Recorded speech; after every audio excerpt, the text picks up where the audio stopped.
ہوشیار ہوں اور احتیاط کریں۔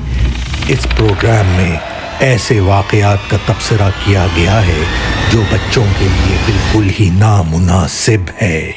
کہتے ہیں کہ نام کا بہت اثر ہوتا ہے، جیسا نام ویسی شخصیت۔ بچے کا نام آپ جھنگیز رکھنا چاہتے ہیں تو حیران مت ہوئیے گا اگر وہ لڑاکو نکلے۔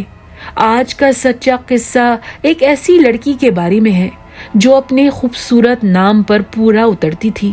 وہ ایک چمکتے ہوئے ستارے کی طرح تھی، لیکن افسوس اس کی روشنی ایک سنگ دل قاتل نے وقت سے پہلے ہی بجھا دی۔ یہ ہے اسپارکل رائے کی کہانی۔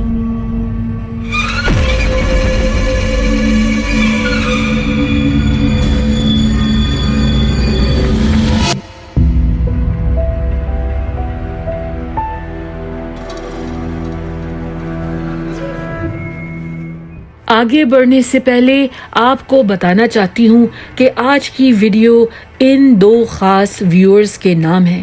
دونوں نے فرمائش کی تھی کہ ہم اگلی دفعہ کوئی کولڈ کیس پیش کریں، تو ملاحظہ فرمائیے، ایک ایسا کولڈ کیس جو 4 سال تک حل نہیں ہوا تھا کہ ایک دن ایک اہم گواہ سامنے آیا۔ اٹلانٹا، جارجیا، 23 مارچ 1978، جب بینٹ ریڈ جونیئر اور شیرن لیورن کے یہاں بیٹی پیدا ہوئی، انہوں نے سوچا اس بچی کا نام انوکھا، بالکل یونیک ہونا چاہیے۔ کیوں نہ ہم اس کا نام اسپارکل میشیل ریڈ رکھ لیں۔ اگر اسے اسپارکل سوٹ نہیں ہوا تو وہ میشیل کہلائی جا سکتی ہے۔ پر اسپارکل نام بچی پر خوب جچا۔ وہ ہر وقت مسکراتی رہتی تھی، اس کی جولی شخصیت سے گھر جگمگاتا تھا۔ اسپارکل جب چھوٹی تھی، والدین کی علیحدگی ہو گئی اور باپ بینٹ جو فوج میں افسر تھا، اسے بیٹی کی کسٹڈی مل گئی۔ کچھ سال بعد بینٹ نے دوسری شادی کر لی۔ اسپارکل کی سوتیلی ماں ڈونا لاوری ریڈ اٹلانٹا کے ٹی وی چینل 11 کی نیوز رپورٹر تھی۔ وہ پڑھی لکھی سلجھی ہوئی عورت تھی جو اسپارکل سے بے حد پیار اور شفقت سے پیش آئی۔ باپ اور ڈونا کی شادی کے بعد اسپارکل کو 2 چھوٹی بہنوں کی خوشی بھی ملی۔ بچپن سے اسپارکل کو کتابوں کا شوق تھا۔ وہ ایک اچھی اسٹوڈنٹ تھی، ساتھ ساتھ وہ ہائی اسکول میں پاپولر بھی تھی اور کچھ عرصے اسپورٹس ٹیم کے لیے چیئر لیڈر رہی تھی۔ کیونکہ اسپارکل ذہین تھی، اسے کالج کی 2 اسکالرشپس ملی، پر کالج کا ماحول اسے راز نہیں آیا۔ شاید وہ بہت زیادہ سوشل تھی، پارٹی سین میں مصروف رہی، پڑھائی سے فوکس اس کا ہٹ گیا اور اس نے چند کورسز فیل کر دیے۔ پڑھائی کا سٹینڈرڈ برقرار نہ رکھنے پر اس کے اسکالرشپ کے پیسے بند ہو گئے اور اس نے پڑھائی چھوڑ دی۔ اسپارکل پھر 400 میل دور لوئیویل، کنٹکی منتقل ہو گئی، اپنی دادی کے گھر رہنے لگی۔ اکتوبر 1998، اسپارکل اب 20 سال کی تھی اور اس نے ایک ٹریول لاج ہوٹل میں ڈیسک کلرک کی نوکری شروع کر دی۔ ہوٹل کا مینیجر 18 سالہ راجیو رائے تھا، جسے پیار سے سب رکی پکارتے تھے۔ رکی ایک انڈین مالدار اور پڑھی لکھی فیملی سے تعلق رکھتا تھا، لیکن وہ خود خاندان کا بلیک شیپ مانا جاتا تھا، گھر والوں سے بالکل اپوزٹ۔ اس کے 5 بہن بھائی انجینئرز اور ڈاکٹرز تھے، اور رکی، اس نے تو ہائی اسکول کے بعد پڑھائی چھوڑ دی تھی۔ رکی کا باپ چمن رائے ایلکھورن اسٹیٹ یونیورسٹی کا میتھمیٹکس پروفیسر رہا تھا۔ اس کے کئی کاروبار تھے، 8-9 دکانیں تھیں۔ بیٹے کو کام پر لگانے کے لیے چمن نے ٹریول لاج ہوٹل خریدا تھا اور رکی کو اس کا جنرل مینیجر بنایا تھا۔ اسپارکل اور رکی ہوٹل میں کام کرتے ہوئے ایک ساتھ کافی وقت گزارنے لگے اور جلد انہیں پیار ہو گیا۔ رکی کے والدین کو جب اس رشتے کے بارے میں بھنک پڑی، وہ بہت ناراض ہوئے۔ انہوں نے رکی کے لیے ایک سنسکاری ٹریڈیشنل انڈین لڑکی چن رکھی تھی۔ وہ چاہتے تھے کہ رکی کام پر دھیان دے اور آگے پڑھائی مکمل کرنے کا سوچے۔ انہوں نے ایک دن اسپارکل کو کام کے بعد روکا اور اس سے کہا، ہم تمہیں $10,000 کا چیک لکھ کر دیں گے اگر تم ہمارے بیٹے کی زندگی سے نکل جاؤ۔ اسپارکل اور رکی چھپ چھپ کر ملنے پر مجبور ہو گئے۔ چند مہینے بعد مئی 1999 اسپارکل نے اپنے باپ بینٹ کو فون کیا اور کہا، ڈیڈ آئی ایم پریگننٹ، میں واپس اٹلانٹا آنا چاہتی ہوں۔ بینٹ اور ڈونا حیران تھے، انہیں تو معلوم بھی نہیں تھا کہ ان کی بیٹی کسی کو ڈیٹ کر رہی تھی اور اب وہ اچانک ماں بننے والی تھی۔ بہرحال ابتدائی جھٹکے کے بعد والدین نے اسپارکل اور رکی کا ساتھ دیا، دونوں کو اٹلانٹا میں سیٹل ہونے میں مدد کی، اپارٹمنٹ خرید کر دیا اور سیٹ کیا، رکی کو نوکری تک دلوائی۔ اکتوبر 1999 اسپارکل اور رکی کی بیٹی پیدا ہوئی، بچی کا نام انالا رکھا گیا۔ رکی نے اسپارکل کو بتایا کہ سنسکرت میں اس نام کا مطلب آتش یا آگ تھا۔ انالا کی پیدائش پر اس کے دادا دادی اس سے ملنے نہیں آئے، نہ ہی انہوں نے پوتی کے لیے کوئی تحفہ بھیجا۔ ایسا لگتا تھا کہ وہ رکی اور اس کی فیملی سے کوئی تعلق نہیں رکھنا چاہتے تھے۔ اسپارکل اور رکی اپنی زندگی میں سیٹل ہو رہے تھے، وہ بہت خوش نظر آتے تھے۔ اسپارکل گھر پر انالا کی دیکھ بھال کرتی تھی، رکی اپنی نوکری میں ترقی کر رہا تھا۔ دونوں نے شادی کی پلاننگ بھی شروع کر دی اور پھر اچانک رکی کو ایک بہت بری خبر ملی۔ رکی نے سب کو بتایا کہ اس کا باپ چمن کا انتقال ہو گیا تھا، ڈائبٹیز کے مسائل کی وجہ سے۔ باپ کی آخری رسومات انڈیا میں ہونے والی تھی۔ رکی ایک ہفتے کے لیے انڈیا چلا گیا۔ اسے امریکہ واپس آئے کچھ ہی دن ہوئے تھے کہ ایک اور بڑے صدمے نے اسے گھیر لیا۔ 29 اکتوبر 1999 کو انڈیا میں ایک خطرناک طوفان آیا جسے سپر سائیکلون کا نام دیا گیا تھا۔ اوڈیشہ میں 10,000 لوگ ہلاک ہوئے تھے۔ رکی نے بتایا کہ اس حادثے میں اس کی ماں اور چچا بھی شامل تھے۔ کچھ ہفتوں کے اندر رکی نے اپنے دونوں والدین کو کھو دیا تھا، پر دکھ درد میں اسپارکل اور اس کی فیملی رکی کے وفادار ساتھی رہے۔ مارچ 2000 اسپارکل اور رکی نے شادی کر لی۔ شادی میں رکی کا ایک بھی رشتہ دار موجود نہیں تھا۔ ان کی شادی کو تقریباً 1 مہینہ گزرا تھا کہ ایک بار پھر تباہی نے ان کے دروازے پر دستک دی۔ 26 اپریل 2000 کی رات رکی اپنے کام سے گھر لوٹا تو اسے اسپارکل زمین پر پڑی ملی، فرش پر خون ہی خون تھا۔ 22 سالہ اسپارکل کے جسم پر بے شمار زخم تھے، اس کی گردن کے اطراف ویکیوم کلینر کا تار لپٹا ہوا تھا، اس کی لاش کے قریب ایک خون آلود چاقو تھا۔ شکر ہے کہ 6 مہینے کی انالا صحیح سلامت تھی، وہ برابر کے کمرے میں بیٹھی تھی۔ رکی نے بیٹی کو گود میں لیا اور 911 ڈائل کر کے پولیس سے رابطہ کیا۔ انویسٹیگیٹرز نے آتے ہی رکی کا بیان لیا۔ اس نے کہا کہ وہ سارا دن اپنی نوکری پر تھا، آفس سے باہر ایک لمحے کے لیے نکلا نہیں تھا۔ ڈیٹیکٹیوز نے غور کیا کہ گھر کی کھڑکیوں اور دروازوں پر ایسے کوئی نشان نہیں تھے جو بتا سکے کہ کوئی زبردستی گھر میں داخل ہوا تھا۔ گھر سے کوئی چیز چوری نہیں ہوئی تھی۔ اسپارکل کا پرس اس کی لاش کے قریب کھلا پڑا تھا۔ والیٹ میں تقریباً $400 تھے۔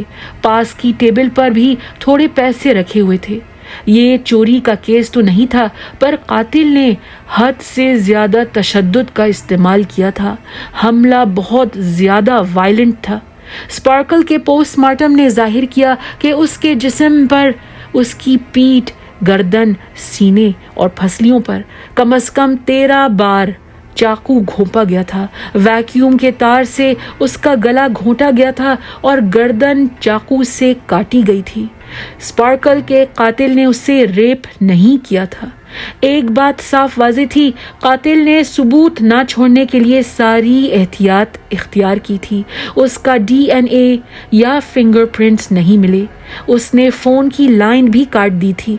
آخر کون اسپارکل سے اس حد تک نفرت کرتا تھا؟ ڈیٹیکٹیوز نے اسپارکل کے جاننے والوں سے پوچھ گچھ کی، لیکن انہیں کوئی بھی مشکوک نہیں لگا۔ اپارٹمنٹ بلڈنگ کے سارے کرایہ داروں سے سوالات کیے گئے، کسی نے بھی کچھ نہیں سنا تھا، نہ کچھ دیکھا تھا۔ رکی سے بھی ایک طویل انٹروگیشن کی گئی، لگ بھگ 48 گھنٹوں تک افسران نے اس پر سوالات کی بوچھاڑ کی۔ رکی نے سارے جواب اطمینان سے دیے، پر ڈیٹیکٹیوز نے غور کیا کہ وہ بالکل بھی جذباتی، ایموشنل نہیں تھا۔ ایک بار بھی اس کے آنکھوں میں آنسو نہیں آئے. وہ روبوٹ کی طرح اپنی صفائی بیان کرتا رہا. اس نے کہا کہ اسپارکل اور اس کے بیچ کوئی مسئلہ نہیں تھا. وہ دونوں ایک دوسرے کے ساتھ بہت خوش تھے. آخرکار انویسٹیگیٹرز ریکی کو چھوڑنے پر مجبور ہوئے کیونکہ اس کے پاس ایک سالڈ ایلیبائی تھا. ڈیٹیکٹیوز نے تفتیش جاری رکھی. وقت گزرتا گیا لیکن کوئی سسپیکٹ سامنے نہیں آیا. اسپارکل اور ریکی کی بیٹی انالا کو نانا نانی بینٹ اور ڈونا سنبھال رہے تھے. ریکی جو اداس اور پریشان رہتا تھا وہ ہر ہفتے بچی سے آ کر مل لیا کرتا تھا. آہستہ آہستہ اس کا آنا کم ہو گیا. پھر اس نے بتایا کہ وہ بہتر نوکری کے سلسلے میں شکاگو منتقل ہو رہا ہے. جب بھی موقع ملے گا تو وہ انالا سے ملاقات کر لے گا اور فون پر تو بات ہوتی رہے گی. ہفتے میں 2 بار فون کالز مہینے میں 1 بار بن گئی اور پھر وہ بھی بند ہو گئی. سننے میں آیا کہ ریکی نے شکاگو میں کسی انڈین لڑکی سے شادی کر لی تھی. جب وہ انالا کی زندگی سے بالکل غائب ہو گیا بینٹ اور ڈونا نے انالا کو قانونی طور پر اڈاپٹ کر لیا اور بچی کی ذمہ داری بخوبی سے ادا کی. اسپارکل کے قتل کی انویسٹیگیشن رک گئی. سینکڑوں اور کارروائیاں دوسرے مرڈر کیسز پرائیورٹی بن گئے. اسپارکل رائے کی فائل کھول کے اسٹوریج میں دھول مٹی اکٹھا کر رہی تھی اور دیکھتے دیکھتے 4 سال بیت گئے. کہتے ہیں کہ کوئی بھی راز چھوٹا ہو یا بڑا ہمیشہ کے لیے پوشیدہ نہیں رہ سکتا ہے. سن 2006 پولیس نے چند ڈرگ ڈیلرز کو رنگے ہاتھوں پکڑنا چاہا. ایک طویل کار چیس کے بعد پوری ایک گینگ پکڑی گئی جس میں کلینک جیکسن نامی نوجوان لڑکی بھی شامل تھی. کلینک نے افسران سے ڈیل کرنی چاہی. اس نے کہا اگر آپ میری سزا کم کرنے پر راضی ہوتے ہیں تو میں ایک بہت بڑا راز بتانے کے لیے تیار ہوں. کچھ سال پہلے ایک قتل ہوا تھا. میں آپ کو مجرم کا نام بتا سکتی ہوں. افسران نے پولیس اسٹیشن جا کر کلینک کا بیان ریکارڈ کروایا. کلینک نے کہا میں اور میری دوست جیمی ٹیٹم سڑک پر کھڑی تھی کہ وہاں سے جیمی کا کزن کلیولینڈ گزرا. کلیولینڈ نے ہمیں اپنی گاڑی میں لفٹ دی اور کہا تم دونوں میرا کوئی کام کرو گی. وہ ہمیں ایک اپارٹمنٹ بلڈنگ لے گیا. اس نے کہا اس اپارٹمنٹ کے دروازے پر دستک دو اور واش روم جانے کی اجازت مانگو. ہم گاڑی سے اتری. کلیولینڈ ہمارے پیچھے کھڑا تھا. ایک لڑکی نے دروازہ کھولا. ہم نے کہا کہ ہمیں جلدی سے واش روم کی ضرورت ہے. کیا وہ اپنا باتھ روم استعمال کرنے دے سکتی ہے؟ جیسے ہی لڑکی نے ہمیں اندر بلایا کلیولینڈ دھکا دے کر اندر گھس گیا اور اس نے لڑکی کو قابو کر لیا. پاس میں ایک ویکیوم کلینر رکھا تھا. کلیولینڈ نے تار لڑکی کی گردن پر لپیٹا اور تار کو ٹائٹ کرنے لگا. لڑکی بے ہوش ہو کر زمین پر گر گئی. پھر کلیولینڈ کچن سے چاقو لے کر آیا. اس نے ہمیں گاڑی میں اس کا انتظار کرنے کا کہا. ہمارا ڈر کے مارے برا حال تھا. ہم نے چپ چاپ اس کی بات مان لی. تھوڑی دیر بعد وہ بھاگتے ہوئے لوٹا. اس کے ہاتھ میں ایک تولیہ تھا جس سے وہ اپنے خون آلود ہاتھ پوچھ رہا تھا. کلیولینڈ گاڑی میں بیٹھا اور پھر اس نے گاڑی ایک ٹیلی فون بوتھ کے سامنے روکی. کلیولینڈ نے کسی کا نمبر ڈائل کیا اور کہا اٹس ڈن. کام ہو گیا ہے. اس کے بعد کلیولینڈ ایک سپر مارکیٹ میں داخل ہوا جس میں ویسٹرن یونین کا کاؤنٹر تھا جہاں اسے منی آرڈر کے کافی سارے پیسے ملے. کلینک جیکسن اور اس کی دوست جیمی ٹیٹم کو کافی دیر تک انٹروگیٹ کیا گیا. ان کا بیان ملتا جلتا تھا. ڈیٹیکٹیوز نے دریافت کیا کہ وہ 47 سالہ کلیولینڈ کلارک کو قصوروار ٹھہرا رہی تھی اور وہ شخص پہلے سے ڈکیتی کے جرم میں جیل میں تھا. اب یہ جاننا ضروری تھا کہ کلیولینڈ کلارک نے کس کے کہنے پر اسپارکل کا قتل کیا تھا. ڈیٹیکٹیوز نے کلیولینڈ کلارک سے بات کرنے کی کوشش کی لیکن اس نے ایک لفظ بھی کہنے سے انکار کر دیا. پھر ڈیٹیکٹیوز نے ویسٹرن یونین کے ریکارڈز نکلوائے. اس رات کس نے کلیولینڈ کو منی آرڈر بھیجا تھا؟ پتہ چلا کہ پیسے ویلی فریڈ ایونز نامی آدمی نے دیے تھے. ویلی فریڈ سے بات کی گئی.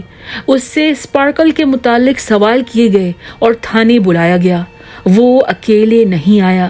ساتھ میں اس کا دوست ہربرٹ گرین تھا. اب یہ ہربرٹ گرین کون تھا؟ انویسٹیگیٹرز نے ہربرٹ گرین کے بارے میں معلومات حاصل کی۔ اس کی رپورٹ میں لکھا تھا کہ وہ ایک کاروباری آدمی تھا۔ رپورٹ میں ہربرٹ گرین کے بزنس پارٹنر کا نام بھی لکھا تھا، چمن ایل رائے، رکی کا باپ۔ پر یہ کیسے ممکن تھا؟ رکی کے والدین تو مر گئے تھے۔ پتہ چلا کہ رکی نے اسپارکل اور اس کی فیملی سے جھوٹ بولا تھا۔ رکی کے والدین اسپارکل کو ناپسند کرتے تھے۔ انہوں نے رکی کو آگ کر دیا تھا۔ رکی یہ بات کسی کو بتانا نہیں چاہتا تھا۔ اس نے سوچا کیوں نہ میں سب سے کہہ دوں کہ وہ مر چکے ہیں تاکہ کوئی بھی سوال نہ اٹھا سکے۔ اگر کوئی پوچھے شادی پر رکی کے والدین یا رشتہ دار کیوں نہیں آئے؟ ارے اس کے والدین کا تو حال میں انتقال ہوا ہے، رشتہ دار سوگ منا رہے ہیں۔ رکی کے والدین انالا سے ملنے کیوں نہیں آتے؟ وہ زندہ تھوڑی ہیں۔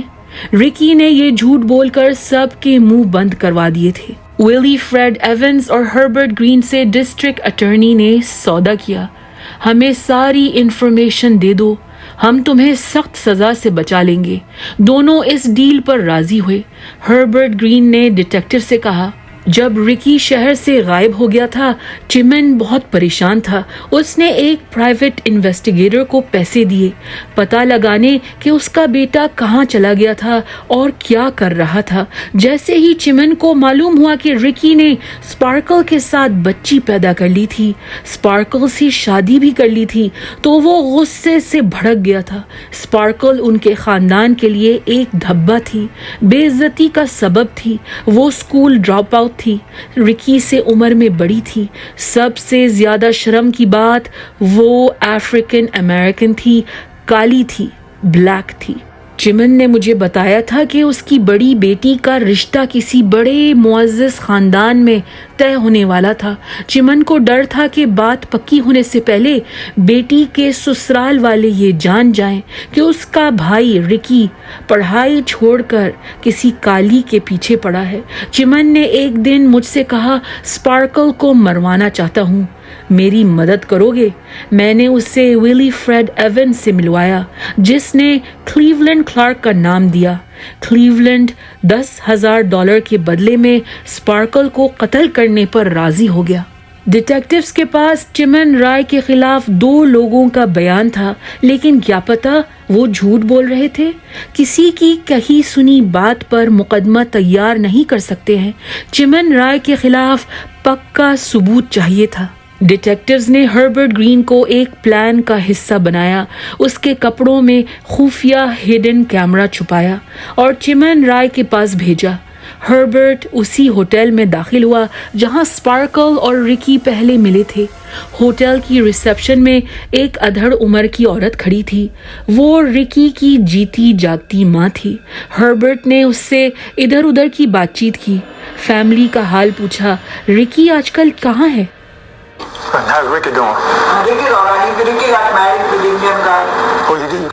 رکی کی ماں نے کہا وہ تو ٹھیک ہے، اس نے انڈین لڑکی سے شادی کر لی ہے۔ پھر چمن وہاں آ گیا۔ All right. Nice to see you. All right. I need to talk to you for a minute.